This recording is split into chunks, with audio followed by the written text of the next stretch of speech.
Good morning, everyone. Good morning. Good morning. Better now. Good morning. Is it better now? Hi, Berm. Yes, it is. Okay. Good morning. Morning.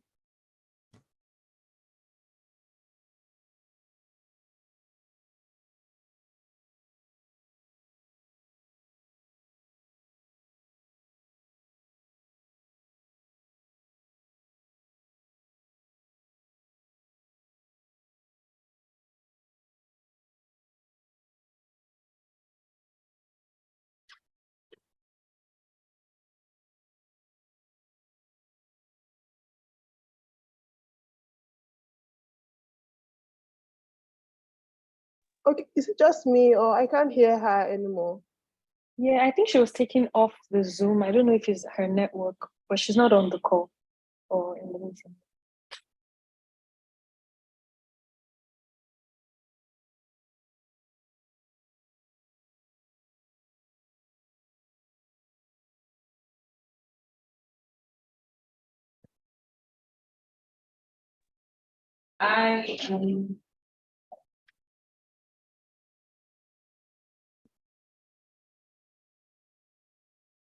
Abraham. Yeah. We lost you for a few seconds. Yes. It was third. Like I think I can hear you very loud and clear right now. So you can start. You can introduce yourself and also just. We're talking about business and personal development, and I'll just like you to just take us through what business and personal development is for you. So for some, they're more interested in how to develop in their business, what they can do to develop in their business. And some it's just for personal, their own personal development. So over to you, Abraham.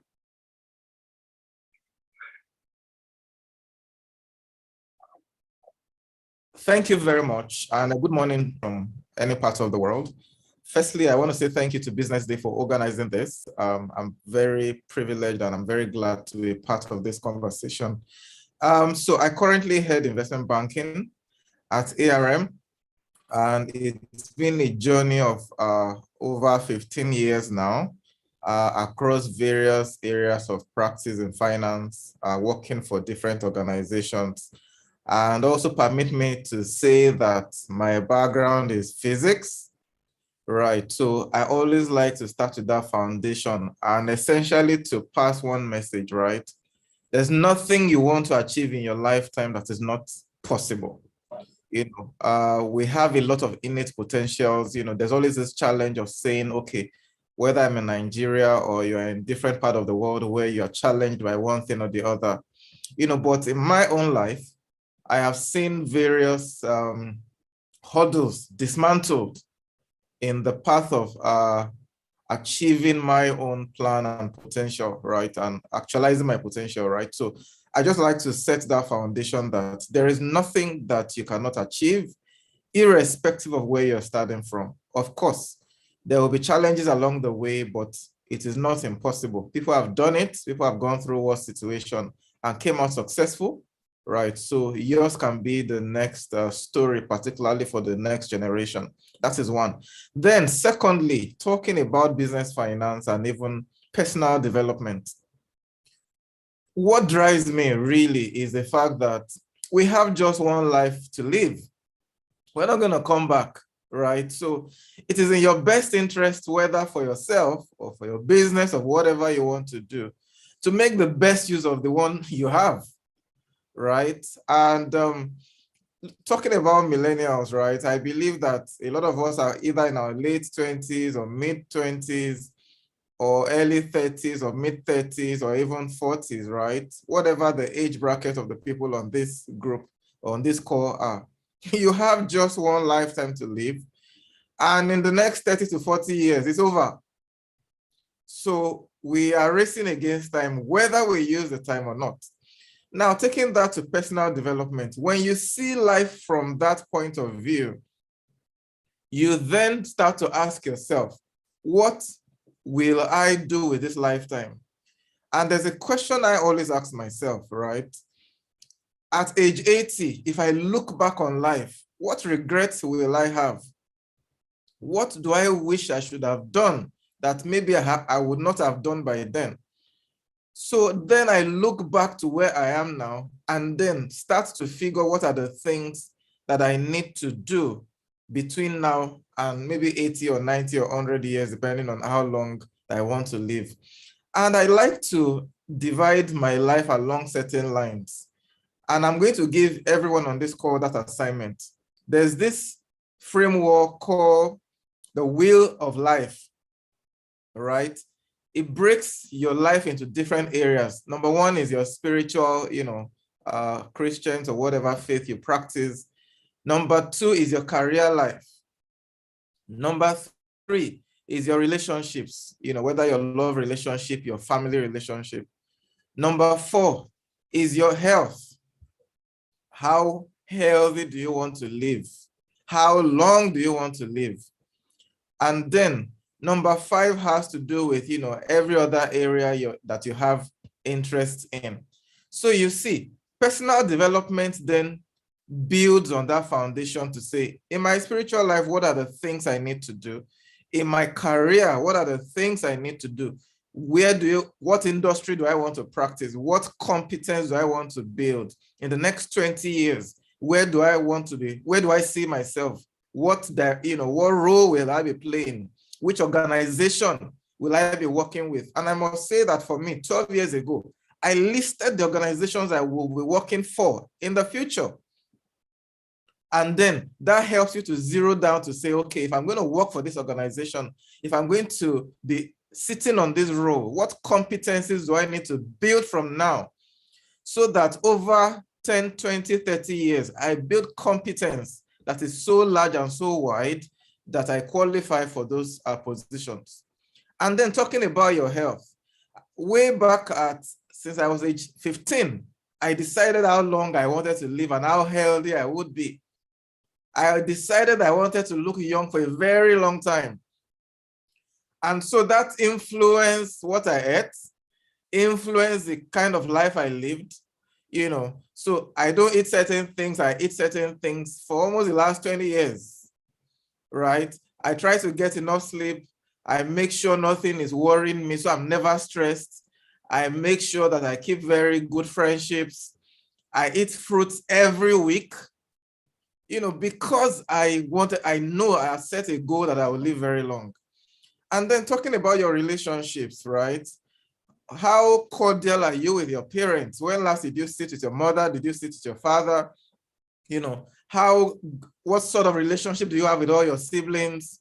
What quality of friends do you have? Are you investing in all these relationships? Because all of them, we have a relationship bank with everyone. So and research has supported all these positions that, very good relationships support long life, right? One of the things I try to do is I don't forget birthdays. I have a spreadsheet of all my friends' birthdays and I send them cakes, right? And, so you can now see how you need to look into the next 40, 50, 60, 70, 80 years of your life, determine what you want the outcome of your own life to be, then determine where are you now, what are the things you need to do, and then that helps you to take one day at a time and you have a sense of fulfillment to know that you're making progress in your life. Thank you. Oh, fantastic, Abraham. Fantastic. See, first of all, you said you started with a degree, your BSc in physics, and I also have a BSc in chemistry, and so I understand why you always have to start from that. And now I'm a journalist.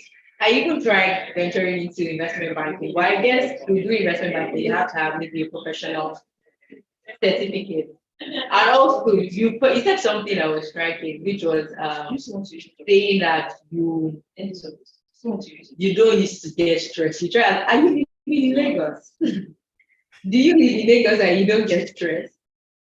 So I'm really glad you pointed out having foresight about what you want to do in life and things you want to achieve very early on in life, and that was the basis of how you've been able to grow exponentially in your career.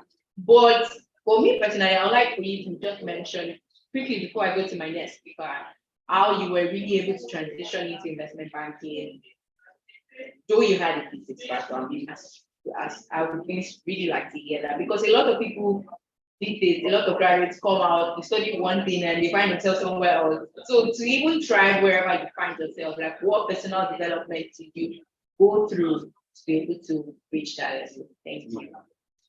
Thank you. Just to answer that quickly, while I was in my 400 level, so now this is the foundation of how I got into finance.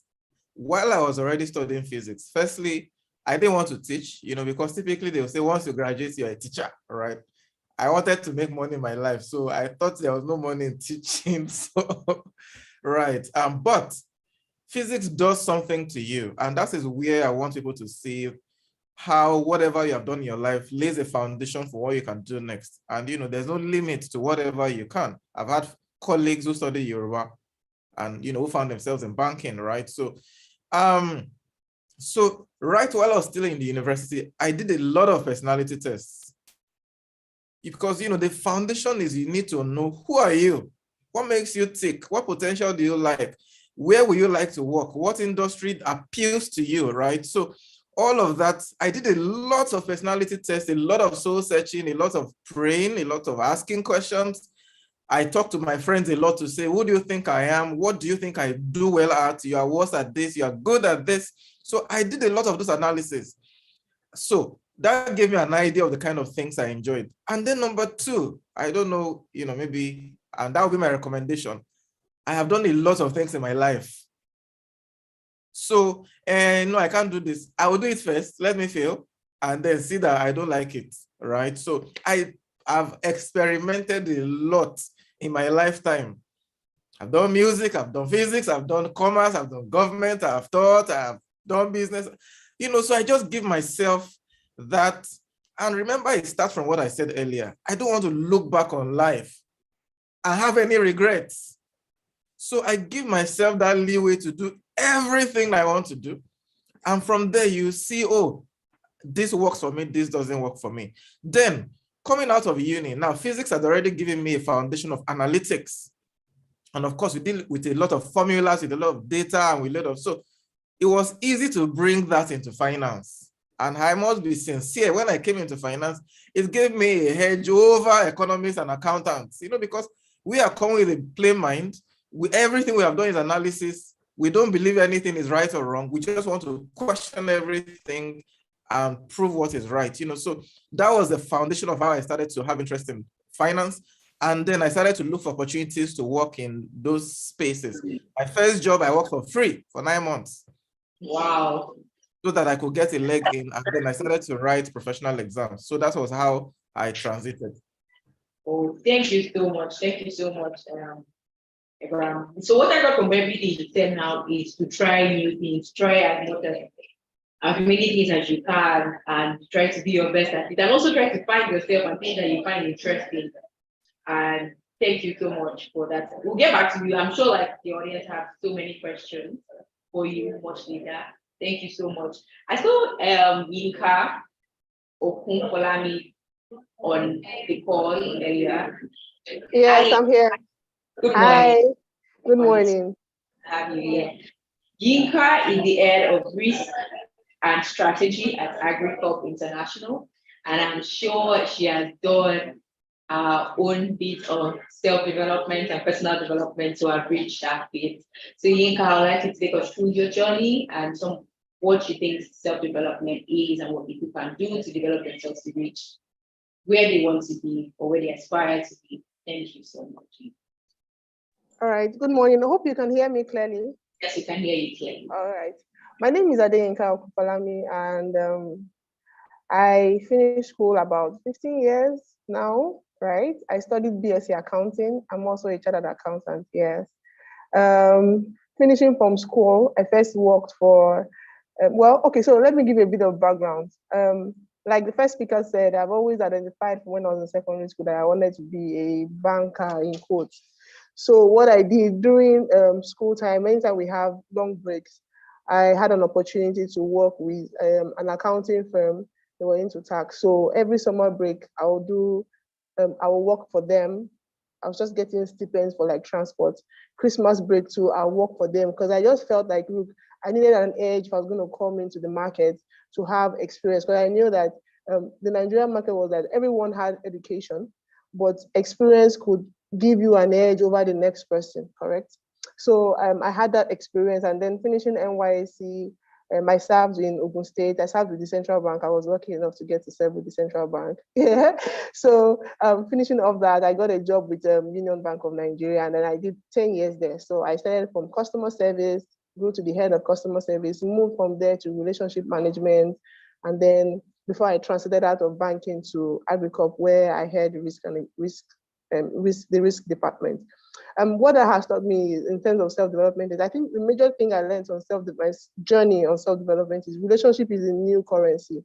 I mean, this new job that I have, I got it through relationship, nurturing good relationships that you had with your classmates, your colleagues, because there are some guys that in your school that you just feel that you just look down that this one can't do anything. But they have the entrepreneurial spirit burning in them, they have the passion, right? So you have to and learn good relationships. The second thing I learned, and I have mentees that I teach every day, is look at everywhere stage you are in life currently, there is something to learn. There is something to master, like where you are. Master what you're doing currently and master it well so that you're the best at it. It doesn't even matter if it feels like it doesn't have anything to do with where you're going to. Master that stage where you are. When you master it, you can be sure that when you get to a new place, you are going to do well at it. I'll give an example. When I was in customer service, I tried to ensure that my branch was going to always come up tops when it comes to customer service in the bank.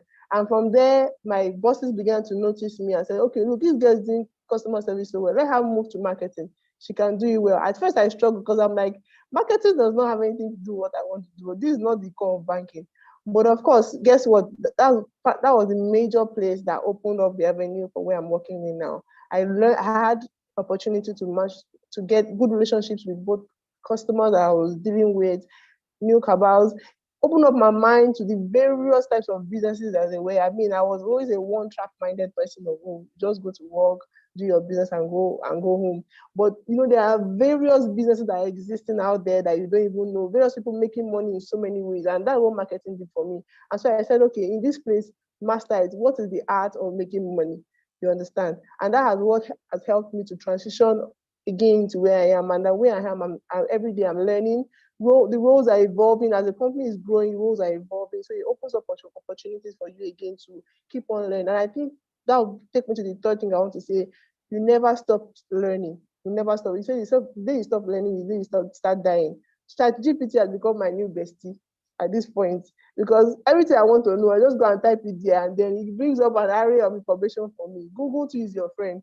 Don't stop learning. Don't feel like something is not relevant now or something. Yeah, so just keep on. I mean, I have a mentee that she was in the bank before, and just like the first speaker said, that she just felt, look, I'm not satisfied with this level. Look, drop the job if you're not satisfied with it. Go for something else. She has gone for something else where she's earning 1/3 of what she was earning in the bank. Right, yeah, she's gone for something that she's earning 1/3 of what she's earning in the bank. But I'm so proud of her because she's learning stuff, like she's exploring, she's putting her hands in things that she could never have done before. She's switched to the IT industry. She's learning data analytics, she's doing project management, she's doing programs, she's doing so much stuff. And that's what I want to say to millennials. Never be afraid to drop what you're doing and start again, to pursue knowledge above all things. Pursue relationship. It's very important to pursue relationship with God, relationship with your family, relationship with friends. Those are things that help you in personal development. Thank you. Thank you so much, Rita. Thank you. I particularly like that you mentioned that people should pursue relationships. And I like how that has really helped you for us, like cite an example, because sometimes it might just look like there's a lot of talk about how people just try to form relationship with people for like things they can benefit from them. But that aside, you also mentioned that in the roles leading to where you are now, you made sure you were at your best at it. And even in roles where you didn't think that they were your feet, so to speak, you still did well at it. And eventually it helped you for like where you are currently. And so just like the last speaker also highlighted, it means that sometimes even when we meet ourselves in places, there's a reason why we meet ourselves in those places. So we should try to make the best of wherever we meet ourselves, because we really don't know how helpful it can become very much for us much more in the future. So you can just quickly highlight how relationships have really helped you where you are now from like your previous roles. Thank you. Okay. All right. So I think I'll take for my first experience, right? So I'm kind of person where if I step into an environment, I quickly make friends, but sometimes I don't keep up with those friendships. But I found out that very early in my career, that affected me because, so I'll give an example of a bank, for example. There are so many levels of before you get to the bosses that make the actual decisions. Can you hear me clearly? Yeah. Yes. There's so many levels before you get to the actual bosses where they make the decisions on promotion, on bonuses and stuff. If you don't know people that can mention your names in those rooms, you are doomed. So I learned early on that my relationship with my bosses was very important, and I would not do it, and I will not have those relationships because I want to do eye service. I will be so excellent at my job that my bosses will not have a choice but to mention my name to their boss. And then their boss mentions my name to their boss. And then I take opportunity to enjoy. So what you said earlier about just have a relationship or just have a relationship, your relationship must be win-win, mutual. Everybody must have a benefit. I shouldn't just be a leech. And because I'm your friend, I just take from you, or because I have a relationship with you, all I call you for is to ask you for something urgent. Okay, there must be something you're benefiting from me. You understand? So that's how we must all approach relationships. What value can I bring to your life? What value can I add to this person? For them to say, oh, Yinka touched me, and now I'm a different person. Yinka is in my space, or I can, or sometimes I have friends where, oh, I want to go to Lagos, and I know that if I call this friend, can carry me somewhere deep inside Lagos and for me to get a good deal. So those are the kind of things when you're approaching a relationship that you want to really look out for. What value can I say that, so that when this person wants to think of Yinka, wants to think of Esther, this is the value that I can think of that I will add to my life. And that's how you build relationships, really. It shouldn't just be a leech relationship. It should be a value-adding relationship. So that when that person needs you, you can easily call you that, okay, this is the best fit to fill in this gap for me. So that's really how relationship has helped me going so far. Thank you so much. You really do justice to it. So I like that you said that you have to work, like do your part, like work the role, do everything you have to do on your job, so that even if you have friends or you have relationship with them, they will still be able to even speak good of you because you are doing the work. Exactly. Yeah, Yes. Work. Yeah. And I just wanted to say one more thing, that look, no matter what you're doing, be the best at it, because you never know who is watching. I remember the other day when, I can't remember how long ago it is, I think it was a last man or woman that was always dancing at a particular junction when they're passing traffic. And you see how people rallied around at the point to raise money for the person to, do you understand? That just tells you, no matter where you are, no matter what you're doing, strive to be the best. Don't say it's not on the journey to where I'm going to. There are skills there are development that are God. In fact, sometimes it can just be tenacity. God just wants to see how tenacious you are. And then he wants to, from that place, and can now lift you to the next place you're going to be. So no matter what role you're applying now, even though it doesn't seem like it's on the way to where you're going to, be the best at it. Research that role and see how you can get better at it. Yeah. Thank you. Thank you so much, Yinka. Thank you. I have something to ask you, but I want to please, is Abiola Jinodu or Ayofe on the call right now? Abiola or Ayofe? Hi, Anora. Good morning. Good morning, Abiola. Good morning. So Abiola Jinodu is the marketing lead at Board K. So it's nice to have you here this morning. Thank you. Nice to be here. Thank you. So, Abiola, I see that you're the marketing leader at Board K, and I have a very interesting question, because on social media now, I realize that a lot of people transition into marketing. Like, it's easy to in tech, it's much difficult to transition into say UI UX, being a developer. So people transition faster to like their comms and marketing or their content creating marketing. So what I'm asking is your background in marketing? And if it is not, how did you transition into? Oh, sure. That's actually such a really good question because my background is not. And unlike Abraham and Yinka that knew what they wanted to do at such a young age, I did not know, wasn't even aware of what I was good at. So how did I get here?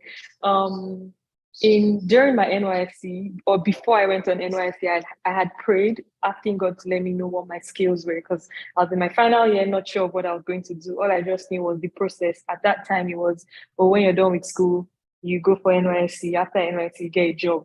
But then some part of me was not just okay with that. I'm like, I need to know what I'm good at. So that's when I prayed. So I got posted to Anambra Broadcasting Service. So there I was able to work with different departments. So I worked with like marketing, video production, presenting. So I did like on-air presenting as well. And then when I figured out what I was good at, then I went to school for training. And then I continued in it and I got referred for current job I'm at. So that's how I started or how I got into this. But speaking to social media and then So you tech, see that so yeah, like because we had started off with why people opt for marketing. I feel like it's the compared to like coding and every other thing that is in tech, it's like the easiest thing or skill that you can easily get. So you can take training courses and depending on what you're how fast you learn, then that's why most people would opt for marketing. Yeah. so I'm beginning to see like a trail from the very first speaker to you. Because even the first speaker did not have a background in what he's currently doing. Yeah. But he decided to do personality tests. He decided to do research and take certification. So I feel that even when you are not sure what you want to do, even when and then you find out what you want to do, you need to take training that is what you Yes. like rightly mentioned. But how did you know marketing was a good fit for you? Of all the departments Okay. you trained at? Okay. Okay, so I didn't even know till I got this job because pretty much what I was doing was communication. So in the previous places I'd worked here in Nigeria and then in the US, and it was pretty much communications that I was doing for them and liaising with like the different stakeholders. Right. So I didn't even know that in itself was like a form of marketing because if someone said marketing, I'll just assume, oh, I even thought it was a sales role at the time. Like you're going to pitch to bring people for a brand and whatnot. So it was getting this job and seeing because why I was afraid was because of the communications part to it. So marketing involves like a lot. So there's PR, there's the PR angle, there's the leads generation angle, there's you doing like digital campaigns, which is what most people go for training in, like, oh, let me know how to run campaigns, etc. Right. So it was when I got here, I got to even know that there's like a bigger side to communications and video production because there's the content side of marketing as well, which was why I was hired. So I got in on the content angle and then communications and then branding as a whole. And then getting here, I've seen that PR is involved. You need to participate in leads generation. So there's like a whole different angle to it. So yes, I guess I answered your question, right? That's so. What exactly did you, since you said you got into the role for more of marketing, right? So video production, so the content side of it and then communications, yeah. So what personal development have you had to do on the job? And what did you do to quickly fit in? Because I mean you have KPIs with you. So like Yes. what did you be able to fit in and not struggle with the new role? Like what were the things you had to do fast that made you even at least you spent about 3 months on the job or more than so I'm a little over a year now at the job. Yeah. wow. And we're actually eventually there's usually this 6 month gap where they'll try Yeah. what did you do to end that course after 6 months? That's what I like to see. Okay.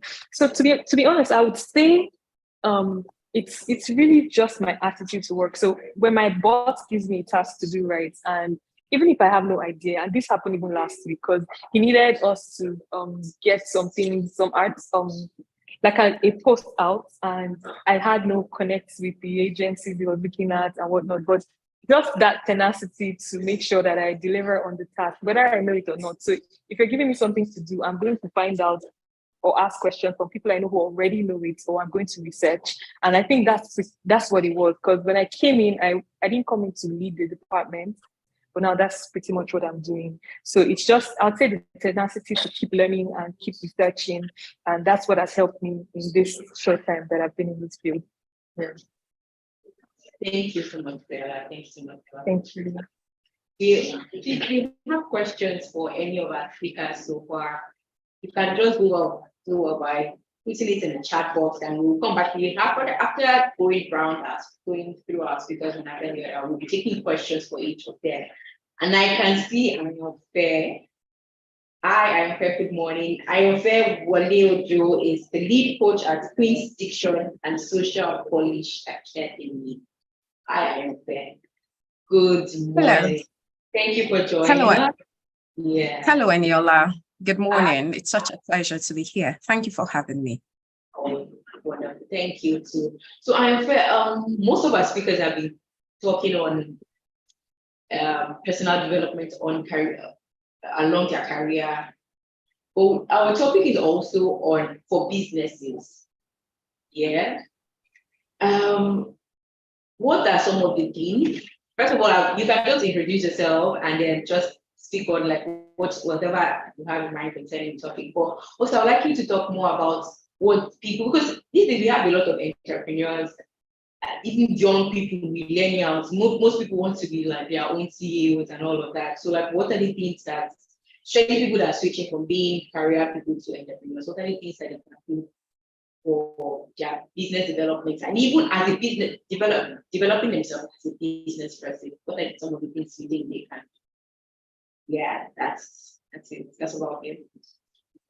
Okay. Thank you once again for having me. And it's such a pleasure to be a speaker on this exalted platform. And I do not take it for granted.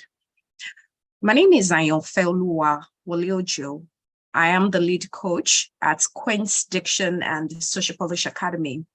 I was a broadcaster for about 10 years.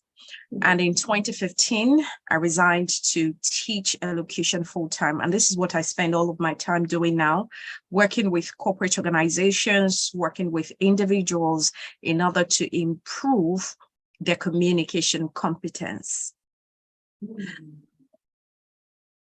When I saw the topic, personal development, and I'll just quickly speak on that before I segue into the question you asked me on how to properly develop yourself as someone who is into business and how someone can transit from being a career person into doing business. First, I'd like to say that millennials are obsessed with personal development. When you're talking about personal development, I don't think millennials have problems with knowledge, because we always go for knowledge everywhere. There is a webinar, seminars, conferences. We see millennials there taking in the knowledge as much as they can. I'm also aware that every year, corporate organizations, home and abroad, employ consultants, management consultants, to give them ideas on how they can improve, innovate, out-innovate, and do all of that. But you realize that all the reports and the recommendations from these consultants, research showed or has shown that nothing are being done about the recommendations. It appears to be cool. Let's hire consultants. We need to do better. Let me attend a training session so that I can do better. But at the end of the day, people do nothing. And that is what we call the gap between knowledge and action. The gap between knowing and doing. Every day I sit with clients from around the world, and I'm coaching them on how they can increase their executive presence, how they can speak better, how they can communicate better, how they can write better, and how they can do all of those better. And I tell them, even if you had paid me $1,000 for this coaching experience, if you do nothing about it, it would have been amounted to nothing. Because the easiest thing is to pay for a training session. The easiest thing is to attend a conference. The easiest thing is to put money down. The easiest thing is to be part of it. But the hardest part, which many people never do, is actually doing it. And that is the gap. You find people who know a lot, but who do nothing. And if you do not do, your life will remain at the same level. And that's what I've realized. Knowing and knowledge is never the problem of an African or even about an average person. It is about doing what we have learned. Maybe, and how can you do? How can you be the person who does? Journaling. There's a popular saying that says, Reading very well at once. pardon me? So reading, yeah. Oh, I said journaling. There was a popular saying that says, the faintest pen is better than the sharpest brain. Writing things down is one of the most powerful and yet underutilized techniques for short and long-term behavior change that is available to us. And you need to write down what you need to do. So you just attend a training. You just attended, you just came back or returned from a seminar. What are the action points? What do you want to do from the knowledge you have garnered? It's important not just to know it by heart, but to write it down. Because you can always go back there to say, okay, what am I committed to doing? The second thing is stop shooting all over yourself. I should do this. I should do this course. I should resign from my job. I should start this business. No, you have to replace your should with will, with timeline and deadline. So you're not saying to yourself, I should meditate every morning. I should pray every morning when I wake up. No, it is I will, because that singular language change can cause you to start doing. The third thing is build automatic habits. Automate your life. Don't leave things to chance. Okay, I'm going to do this sometime in the week. That's a sure way to failure. I'm going to start working on my book by midweek. It's a strategy to fail. But you building structure and system around the things you're committed to doing is everything. And it's about, on Wednesday at 10 o'clock, I'm going to start writing my book. And you commit to it. That is automated. If you're a believer, you would agree with me that you don't just say, whenever I wake up is when I pray. You realize that you have shot yourself in the leg. If you don't have a time, if you don't have a corner, if you don't commit to it that by this time, I'm going to do this, and you give yourself deadline as to achieving what you said you're going to achieve. The next is take the plunge, eat the frog, just do it, and then commit to accountability. At the beginning of this year, I promised, I got the inspiration to write a book, The Executive Presence, and I wrote it down because I wasn't ready. I knew I was going to do it, but I wasn't ready to commit or even talk about it to people who will hold me accountable. But one day I was in a meeting with my proteges, with my mentees, and I was challenging them to do better for themselves in the year. And I had to say it out. And I put a deadline to it that, by the end of first quarter, I'm going to write my book on executive presence. By me saying it out to a set of people who look up to me, I knew that I wasn't going to renege. I knew that there was no going back. And that singular act of committing and accountability made me do it. And I did it. And the last one I'm going to talk about is do less. Don't commit to so much thing at the same time. Don't attend too many training sessions at the same time. No. Give yourself gap. Give yourself space so that the things you've committed to doing, you do them well because you know yourself. That is that about what I plan to share in your lap. Oh my goodness. I really enjoyed everything you just said. And my favorite thing about Millenial Hangout is how it helps me personally. Like aside from like just hosting, I really enjoy how like whatever we discuss for the day or that particular session of the month is how it always speaks to me directly. And I particularly love that you said taking action and writing things down. And automating, for example, is something that is very, very, very important, because I remember early this year, I was trying to keep track of my spending. And I've been trying to do that for like a year. And every time halfway through the month, I didn't even remember. Then I just did something. I created a table. I have like my transport feeding and all of that. So every time I just impute it. So it was much easier to keep track of it every day. Once I had like an automatic system that I just do it instead of just writing, oh, I spent 500 on this, I spent. So yes, I really, really buy into automating whatever process you are trying or habit you are trying to build, giving you deadlines and all of that. Thank you so much, Ayope. That was a wonderful session. All my speakers are amazing. So I'm expecting, as I'm saying, if you have questions, please type them into the chat box, or you can even raise your hands and you will be allowed to speak on your questions Yes. I think you missed something out, and that was like people transitioning into business from being an entrepreneur. So like, what are your advice? Like, do they just leave and just transition if they have the urge to? Or do you think that there's some things they should work on before transitioning? And what are the things, even after transitioning into the business, in what way can they build themselves to be fantastic at the business? And especially because you also transition into doing your own thing after leaving broadcast. Yeah. Thank you.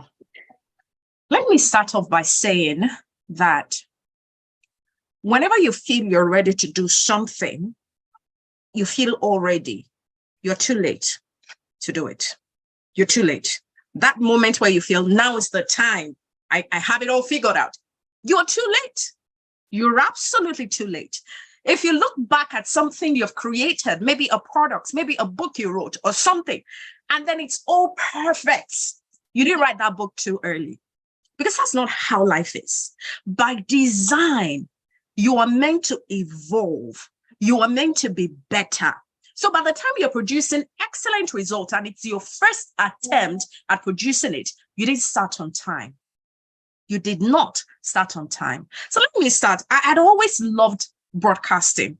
And this takes me to my next point, which says, listen to the clock of your life. We all have our clock, which is our life clock, that signals, that punctuates our lives. And you must pay attention to that. You must not be deaf to your own life. You must not be. You must be sensitive and you must be attentive. I studied mass communication in school and I'd always wanted to be a broadcaster. That was my highest goal. That was my life goal. I would sit in front of the television set with my dad growing up, and it was only NCA we had then. And I would watch the television, wishing and hoping that one day I would become one of Nigeria's finest broadcasters. I studied mass communication in school. And then I graduated, I served, and I had the opportunity to work in a media house. I was a newscaster, news producer, news presenter, and everything news and reporting and production with DBN television, Lekki. I enjoyed it. I could do it 7 days a week, 24 hours a day. But one day, friends, I woke up and I totally became dissatisfied with anything broadcasting. It just wasn't doing it for me anymore. Imagine enjoying a job so much that you don't mind not taking a break. And then the next day you woke up and you're looking at the time, whenever you're at work, that, please, when are we going home? I got into that point in my life and I just thought that it was a season. I thought it was a process. To cut the long story short, I listened to my life clock to say, hey, babe, it is over. Like, this broadcasting thing is not working and it's over for you. And I started to look inward, like Abraham said. I started to ask questions. What else can I do? What else am I adept at? What else am I good at? And I remember that being a broadcaster, I was so good at speaking well. In fact, when new journalists or broadcasters resume at my workplace then, I was the one who used to coach them on how to speak well and how to pronounce their words better. And I was speaking with a friend one day and I said, do you know that I can pivot into teaching pronunciations, elocution, diction, and all of that? My friend said, why not? And immediately I executed. So that is the first and the second thing. I've said two things in one. The first is listen to your time clock and know when it is time that your clock is telling you to transit from whatever you're doing into another. The second is by the time you feel you're ready, you're perhaps too late. Number three is you're not going to figure out everything. No. When I started, I didn't even know what I was doing. And that's the truth. I had no idea I was going to pan out. I had no idea whether I was going to make money in this business. But I knew that this is a thing because I birthed it from the womb of my spirit. And I just kept following. And today the rest is history. And I hope I answered that question. Yes, you did. You did. You answered it well because you said listen to your transport, and that's really, really important. That's really important. Thank you so much. So I'd like all of my speakers to please turn on their videos because it's time for our question and answer session. So please, yes, if you have questions, I'm sure you have so much questions for our speakers. You can either send it to me privately or you just send it into the chat box. Thank you. Thank you so much. So we have one question here, and I'll be giving chance to all of the speakers to just answer it briefly. And that is how, as much as like this program is for millennials, and millennials are even young, so let me know, because millennials are from the ages of 26, 27, so they're still very young. People find the things that they want to do at 30 and all of it. How can young people plan better? Like, how can they plan better? So this question, I believe, can be two ways, which is how can they plan their future better, and how can they plan their daily lives better?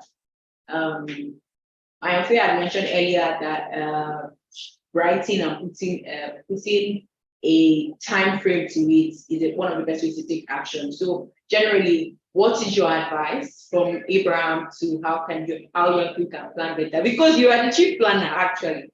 You planned, you knew what you wanted to do 12 years ago. A lot of us did not know. Like Viola, she didn't know what she wanted to do. And even I didn't know what I was supposed to do for a long time. So how can we plan better? Even when they do know what to do, what they do know, how can they plan better? Thank you.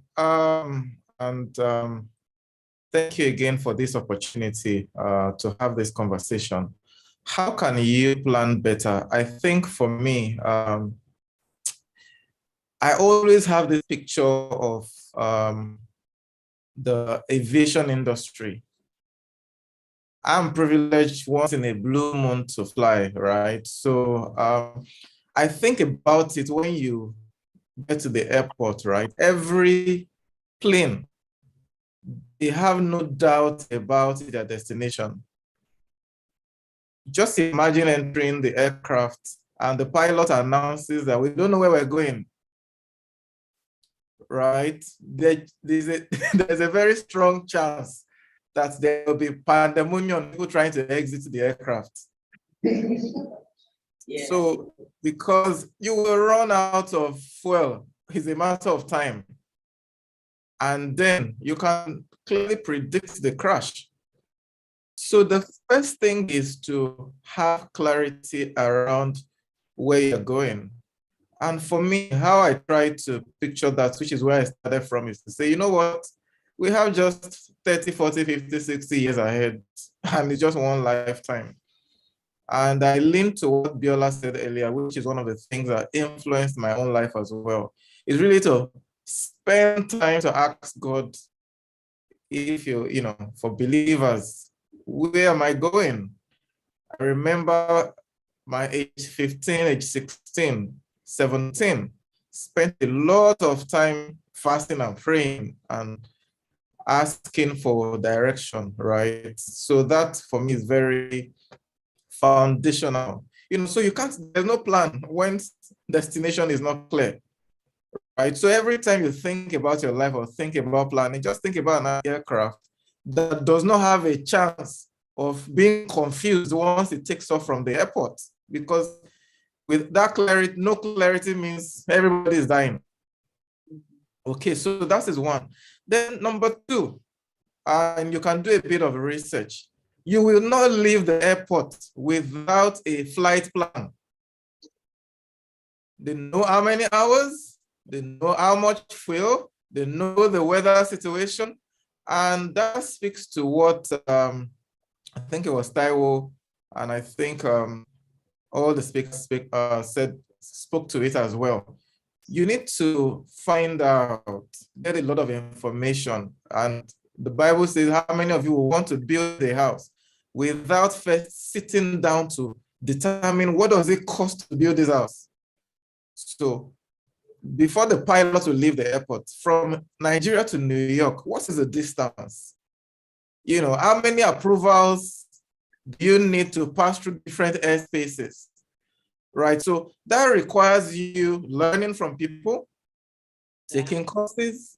Taiwo said she loves ChatGPT. It has become my friend too as well, because of all the global information. It just helps you summarize it in one paragraph rather than trying to read everything. Yeah, you want to say something?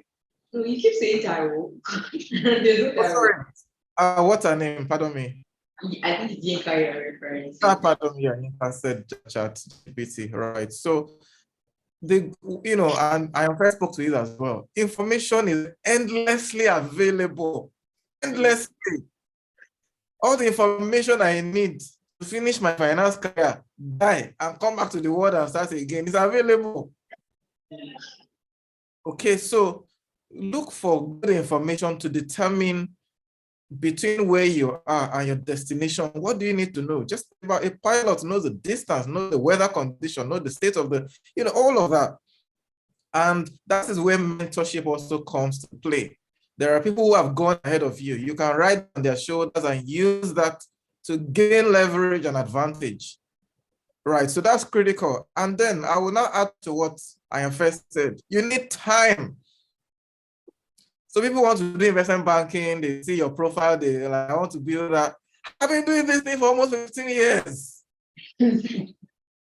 Okay, so you need time to put all of those plans to work, right? And then, so I think just zeroing it down, one is absolute clarity on where your life should be going. You may not have 100% of the pieces of the puzzle, just like I first said. And so what I'm going to add to that is just start moving. Just start moving. As you go, you will learn, you course correct. But what I like to do is that I like to look at my life. I'm like, we have spent 137 days in 2023. How much progress have I made? So that is how much I track every day. I have a spreadsheet that has 24 hours and what I am going to be doing in each of those hours. When I'm sleeping, when I'm out, and I'm with friends, so that when I come back, I know how much time have I wasted today. Who have I met with today? In fact, this year I decided to track everybody I've spent time with, and then analyze how much value it is adding to me. So you might look at me and say I'm very, very hard on myself, but honestly, I'm just trying to make the best use of the single lifetime I have. So these are some of the thoughts I have around how to plan better and live a more productive life. Thank you. Thank you so much. So, Viola, can you just quickly run us through? If you have still more questions, sure. No, mine is very brief. So just adding to what Abraham has said, I would say we can take account of the people that are around us. So the people around you can be your accountability partners or people you can collaborate with. And that's what helps me, because I have friends where my friends are even segmented. So I have people that cut across either career goals or like spiritual goals, or even with my finances. How do I save better? So my friends are segmented, and then they help keep me accountable. So I'd say people also contribute to how a young person can plan better, and that's what I'm doing. Thank you. Thank you so much. Hey, all right. I think they said it all. Like plan. I think what I just want to add is they said write down the vision, make it clean. Right. So what's driving you? When you want to plan, you have to know what. So if I go to my Google Map and I want to plan my trip, I have to put a destination, just like he said. So what's driving you? What are you driving at? Once that is clear to you, it's easier for you to map your plan. So for example, if I start my trip that I'm going from the mainland to the island, there are various routes that can take me there. So it now depends. The important thing is to get to the island in one piece, right? Because I could decide to swim through I could decide to walk, I could decide to fly. You understand? That's where when you're planning, you need to learn to focus on your own journey. Don't look at somebody else. Oh, somebody else is flying today, or me, I'm walking. I just feel like, oh, I'm so slow. No, when you're planning, just focus on your own journey, because it's your journey. And what's important is that I get there in one piece. Nobody's looking at how fast I get there or how slow I get there. When you get there, you'll be celebrated. That's what is important, right? So in planning, determine your destination and then focus. Little drops of water, a mighty ocean make. Focus on your journey. Focus on taking the steps to help you achieve the plan that you need to achieve. So that's what I want to add to that. Thank you so much for that. I'm fair. I've answered that question. Eniola. You have. So another question I got is sometimes this person said sometimes when trying to develop in your career, there are some skills that limits your personal development, and one of it is, for me, is time management. That I find it very difficult to manage my time. I find it difficult to juggle my workload. So how can I do better with time management? That's what this person is saying. Yeah, so yeah. Let me quickly respond to that. Yes. Because I know that, and it's going to be brief because I know that Abraham has touched on that, and that is a quote and a hack. First, I'd like to say you cannot manage your time. You can only manage yourself. There is no such thing as managing time. Time is there. You have 24 hours. There's nothing you can do about the time. What can you manage, or who can you manage? Yourself. You walk yourself around the time to make better use of that time. So you can only manage time. You can get inundated by lots of work and not achieve anything. But what do you need to do? It's structure and process. In the book, Eat the Frog, that book talks about procrastination and how to overcome procrastination. Sometimes when you have so many things to do, you don't even know where to start from. The book Eat the Frog says you start with the hardest thing. You start with the most difficult task on your schedule. That's what you start with. You eat the frog. You start the day where your energy is still pumped by the most difficult thing you have to do that day. And then once you do that, then you have a structure. Now, Abraham overdoes. Abraham is my friend, and I know that. How can you have the whole 24-hour structure? I don't understand. The time you sleep, who you talk to, that one I don't even understand it, but it's good. And that's the kind of person he is. But we all can be that kind of a person that accounts for every single second. But you must have a chunk of your time you can account for from the time you get to your desk to the time you go. So what are the things you need to do today? Your schedule, your structure. From what time to what time do you want to do this? From what time to what time do you want to do this? That's how you structure.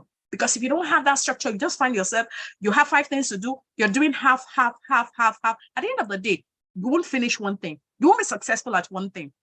And you would have touched on all. So that process, structure, and managing yourself as against time would help you to achieve a lot within a day. Back to you, Eniola. Your microphone is muted. Does anybody also have any other cheat code that you would like to? I just wanted to re-highlight one thing you said earlier yourself, Eniola, that you write it down. So I think it's very important, just like Ayofe said, write it down.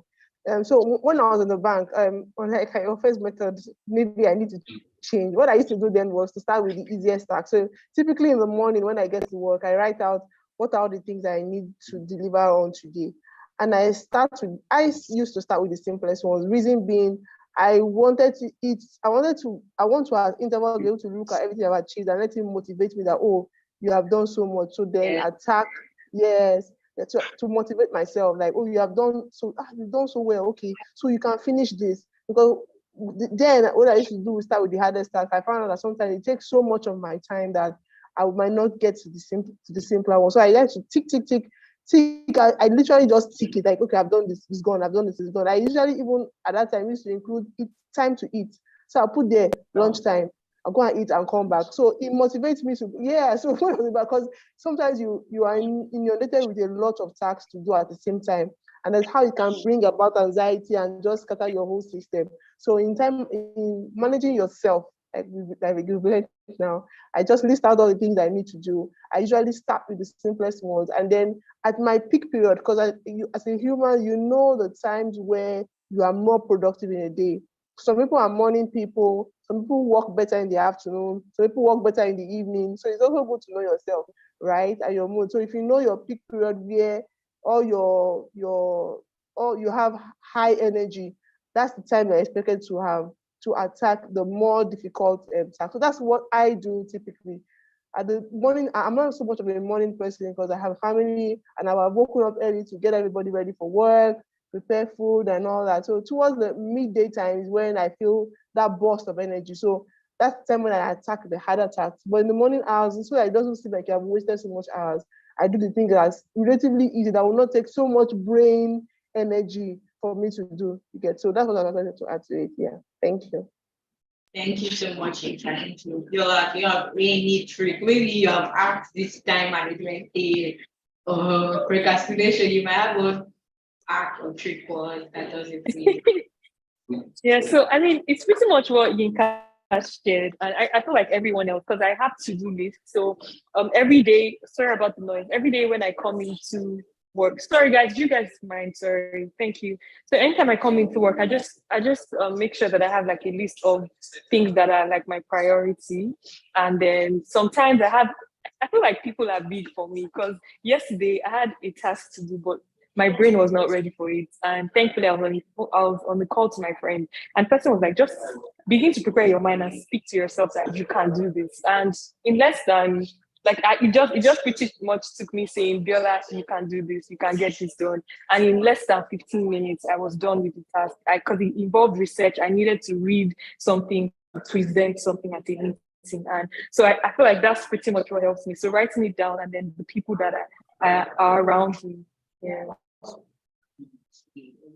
Thank you so much. You all spoke to the question very well. I learned a lot of things writing it down. I think that we'll debate on whether to do the hard task or the simpler task first. Everyone should try what works for them. So if you try maybe doing the big task first and it doesn't work well for you, you can try the smaller task too. Because me, I like to do the simpler one first, because I like to feed off the dopamine that, I've ticked 3 things out of my to-do list, and I'll be able to do the bigger one later. But yeah, and also like in terms of priorities, because I remember talking to one of my managers one time, and I was telling him I had a hard time picking which of my, and he said, which of them is a priority to you? Which of them do you need to deliver as fast? So sometimes it can be just what needs to be submitted now, what needs to be done now, what needs to be sent out now. Yes, so thank you for that question. Your life government. You said yes, Abraham. You said what? I just want to quickly add to that. Yeah. One of the things I also do is that I eliminate a lot of activities from my life.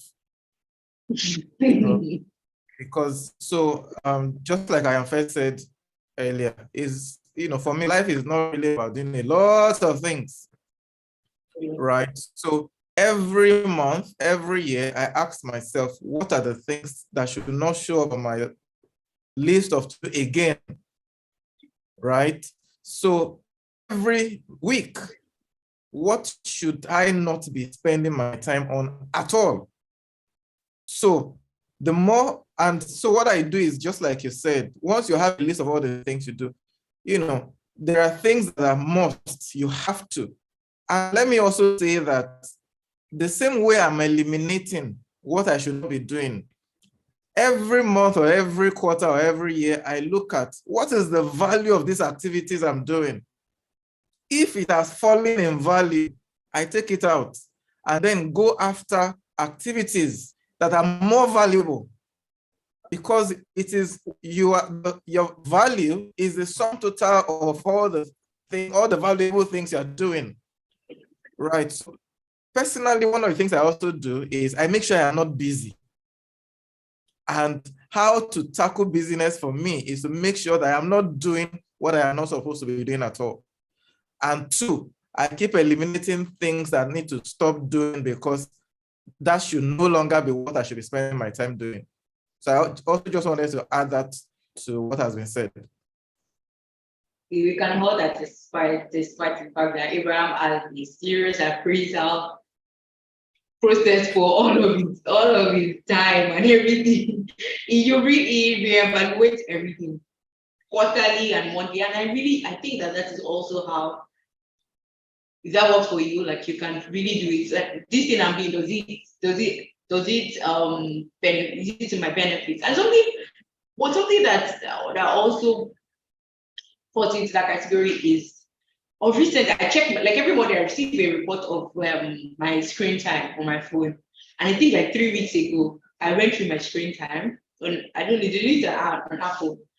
And I had like, I can't say the amount of hours per day that I have on my screen time. And I checked every single app that my time was, the time I spent on every single app, and I was ashamed. And I think that's one of the things you can just do.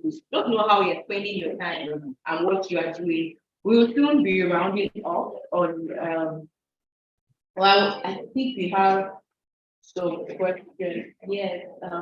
So sometimes, so this person is saying that, okay. That sometimes I believe that I'm trying to read the question.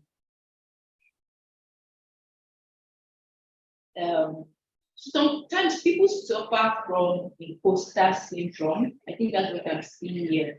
Not that they don't know what to do, yes, but sometimes you just feel like you are not capable of like that particular role or whatever place you find yourself. How can I deal with imposter syndrome on the job? That's what this person is saying. I am fair to achieve this answer. Okay. Imposter syndrome. I'd like to say that if you have never felt that way in your life, it means that you are not in a position higher than your dreams. If you are in a position where you feel, okay, I deserve this place, I merit this place, you're in a place smaller, too small for you. If you feel you are qualified for the position you are seated, you are in a small position. And like this popular saying that says, if your dream, how do they say it? That if your dream doesn't scare you or something like that. Yes, if your dream don't scare you, then it's not big enough. Simple as that. We all at various times have felt a level of being imposters, depending on the stage you're standing on. And that's why when I train people on public speaking, and some people will say, oh, I've never been nervous in my entire life. I tell them, what kind of stages are you stepping on? What kind of stages? You can be in your comfort zone. You can speak with familiar people every time. A pastor can be so comfortable with his congregation that it feels, I'm such a master public speaker. But as soon as you step on a stage higher than you are, as soon as you start speaking to thousands and millions of people, no matter how much of a competent communicator you are, you step on those stages and you feel a level of nerves rushing you, because at that point you feel like an imposter. So you're in a good place if you feel like an imposter. It means that you're challenging yourself to go a little longer than you can go, to go higher than you feel you're capable of. But the first thing I'd like to say in that light, having established that you're in a good place and it's a good feeling, is that That syndrome can get in the way of the work you need to do if you stay long in it. The first liberating idea is that I'm not alone. I should feel this way. So what do you need to do to quickly close the gap of the imposter syndrome you feel? What do you need to do? Is there a skill you need to quickly learn? What do you need to do to make you feel better feeling that way? You need to quickly do that. What do I need to learn? Do I need to take courses on speaking? Do I need to improve on my executive presence? Because believe me, you lack executive presence. If you stay long in that space, do I need to increase my executive presence? Do I need to increase my communication prowess? You do that. And doing all of that, taking all those courses, developing yourself will increase your capacity and will increase your confidence in yourself and in your ability. The spotlight back to you, Eniola. Thank you. Thank you so much. Thank you. Abiola, you just feel like you are the one that you should also be able to speak well of the question, speak well to the question rather, because you literally, how will you navigate that? Okay, so I totally agree with what Ayanfe said on improving your skill, like making sure that you're learning something, because she's right. Like if we have an experience, I feel like imposter syndrome has a lot to do with self-doubt. So you're not really sure of yourself. Do I really fit in? Because even when I got the email saying that, hey, you're now leading the department, I'm like, hey, God, like from where I don't really have a lot of experience, etc. Right? But what helps me is, aside from just continuing with research, what I also do is, my faith is like a really strong part of my life. Like I can't share anything without including that, because just knowing who I am in Christ, and how the Holy Spirit helps me even at my job, and how the most little things or the very little things are important. I've seen him help me in what I do. So I've seen him give me confidence when I'm in meetings, even after preparing and maybe staying up all night to read up on what I need to do. So just on the physical aspect is researching and making sure I'm improving myself per time, and then also tapping into what I have, like my faith. Yeah. But definitely I have experienced self-doubt, and even preparing for this, I'm like, oh my gosh, I hope I say the right thing. And even on here, my colleague is on, I've texted, I'm like, Taiwo, hope I'm not saying rubbish. Yeah, so yeah. So Abraham, I need to even ask you, have you ever felt imposter syndrome? First thing, because you seem well put together and all of it. Thank you. I would say that I experience it almost every day. Because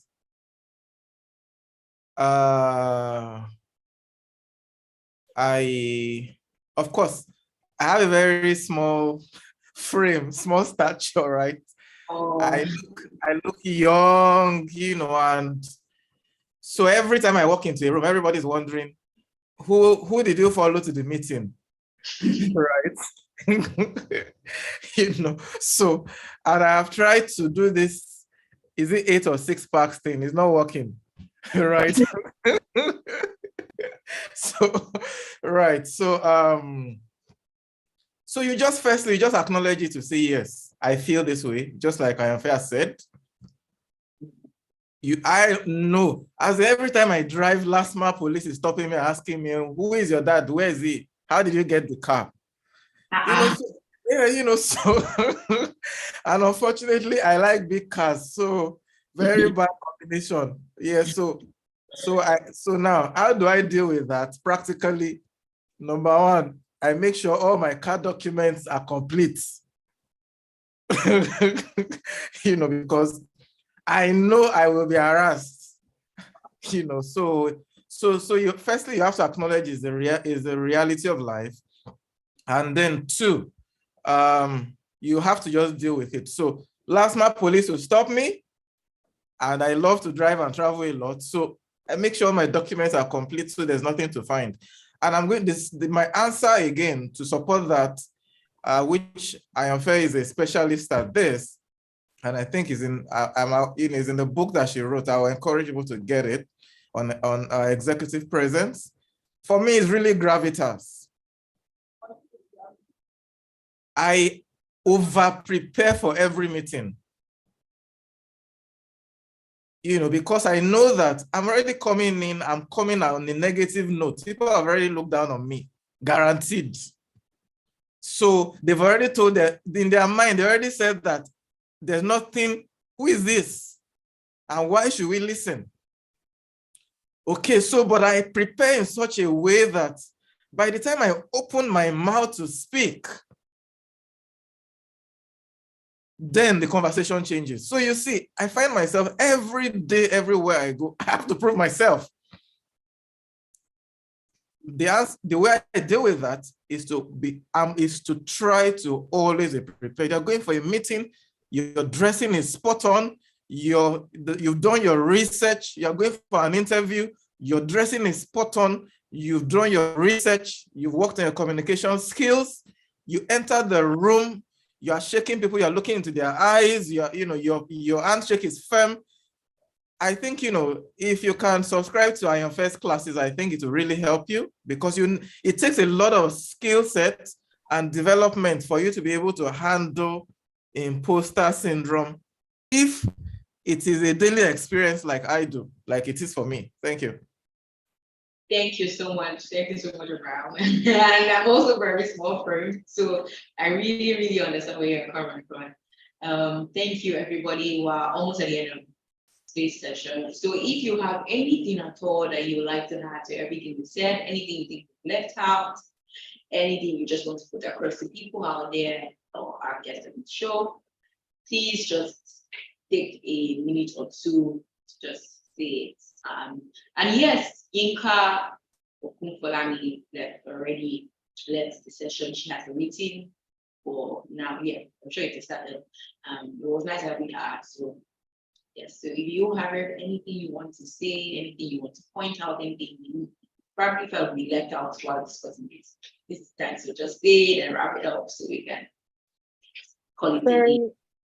So I think the last thing I'll just add is like character, because I know people who have developed themselves and then left out that part, and they've lost jobs because they weren't like they didn't have the right character. So that's like an important part of self-development. Like you can get all the skills you want, you can be so great at what you do, but then if you're not kind, not like you're not honest, like things as little as that, like it's important that that's included when like developing ourselves. And yeah, that's just the last thing that I would add. So much. Anybody else?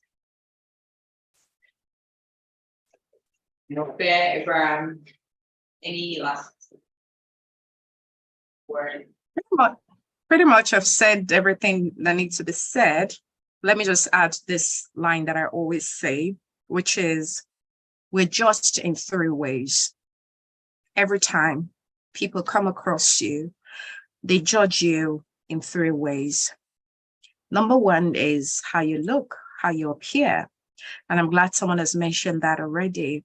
Look the part. Number two is how you say what you say. It's not even what you say. What you say doesn't come second. It is how you say it. Your communication skill. Number three is now what you say, which is your depth, which is your content, which is how knowledgeable you are. And this takes me to the next line of thought, which is the component of executive presence. The first is gravitas.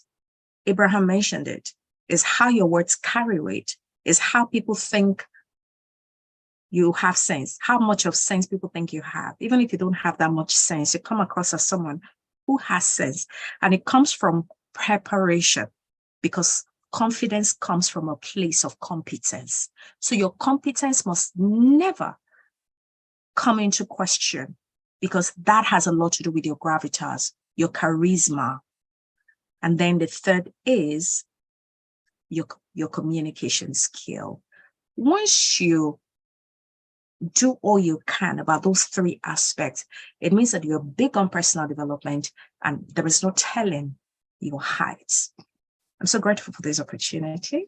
The spotlight back to you, Niola.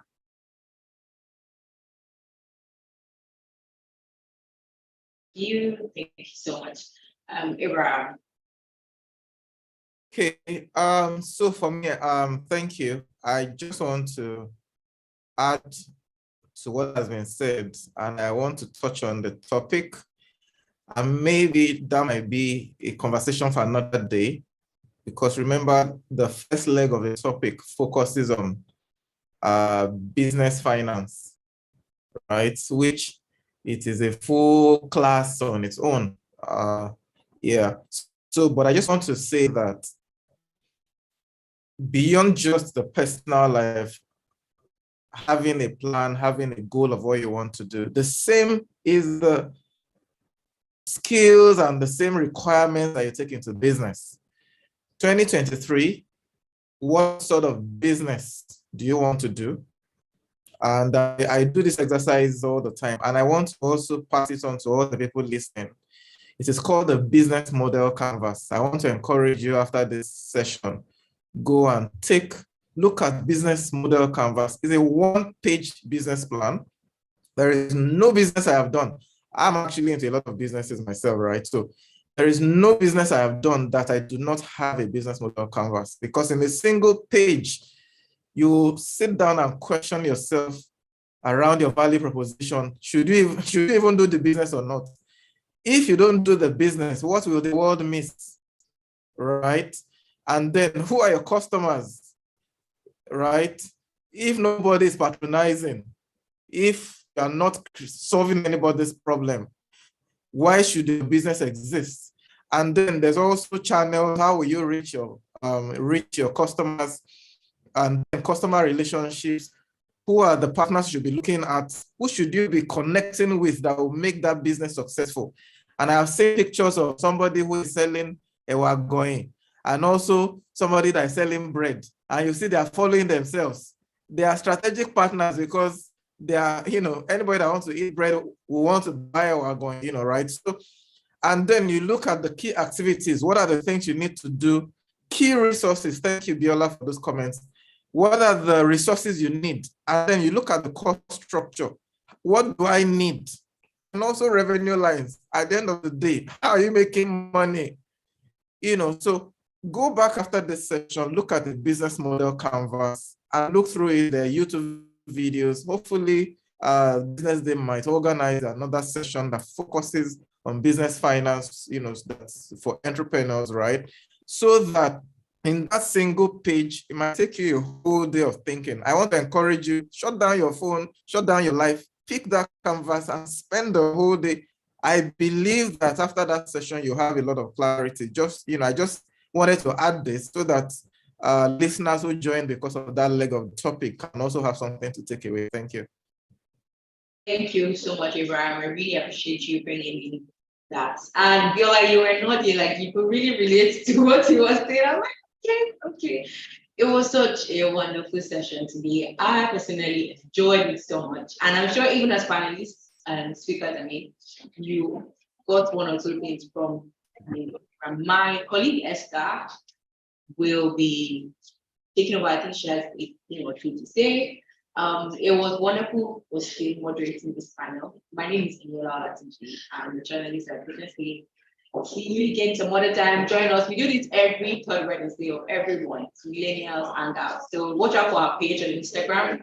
We provide the link and the theme for every month. So you can always join us. We would love to have you as speakers and also guests next time. Thank you so much. Esther, please unmute. Can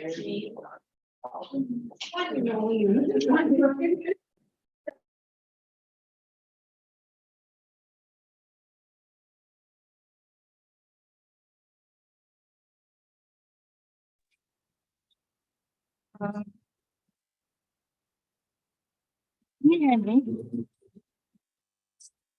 Can hear you, Esther. Yes, we can hear you. Okay. Thank you so much to all the speakers. Thank you, Niola. It was really an insightful session. I just want to implore everybody to take time out to check on Business Day platform, join our links, join our platform, and also subscribe to Business Day News, where you can get news on the go. You don't have to wait till you get the paper before you know what is going on. Subscribe to Business Day News, and you can check our platform. For more information, you can reach out to me, and I'll give you all that you need. Thank you so much once again, everyone, and have a nice day. Bye. Bye.